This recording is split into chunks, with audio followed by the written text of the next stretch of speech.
Alright, I'd like to talk about local government, community inefficiencies, as well as private sector interventions, not only in Malawi but looking at the entire globe. What I'd like to emphasize is the fact that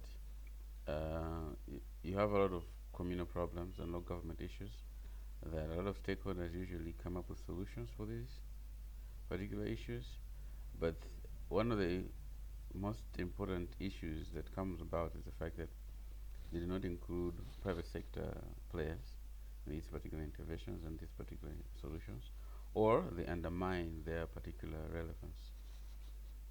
Um, for instance, here in Malawi, Malawi is a quite interesting, rich cultural, area where a lot of people are quite versed in their particular cultures. Malawi has a lot of resources. It's beautiful, and you know, it's quite awesome as a country. You have local government here in Malawi, and not only here in Malawi, looking at even other areas, or other countries as well.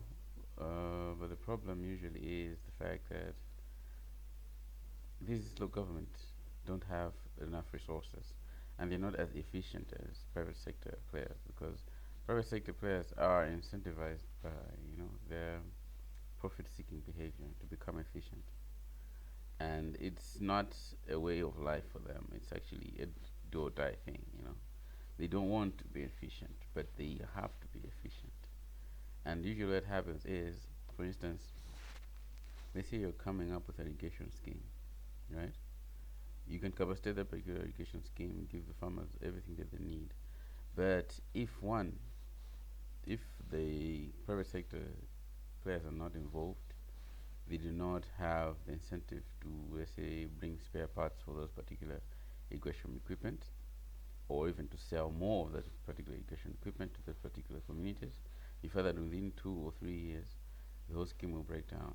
And if you ask the local people why the scheme broke down, why the project broke down, you'll find that they'll tell you they had no spare parts for this particular equipment. Yeah, and that is happening here in Malawi. Not only here in Malawi, it's happening in Zambia, it's happening in Zimbabwe, it's happening all over the continent of Africa, it's happening even in Europe. Wherever you do not involve private sector players to become part and parcel of those particular projects, you're basically just playing around. You're not actually doing anything serious. There's no real impact. There's no long-term sustainability. You see, sustainability is not just about looking at the environment. You're also looking at the economic systems that you create when you're leaving that particular area. You see, so that's something that individuals must look into as well. So I'll not say much, but I wanted just to have a 3-minute video essay to explain this particular aspect of project management and project sustainability. So in the end, you have to understand that partnerships between the public and private sectors will determine the future of a project. Yeah. Thank you very much.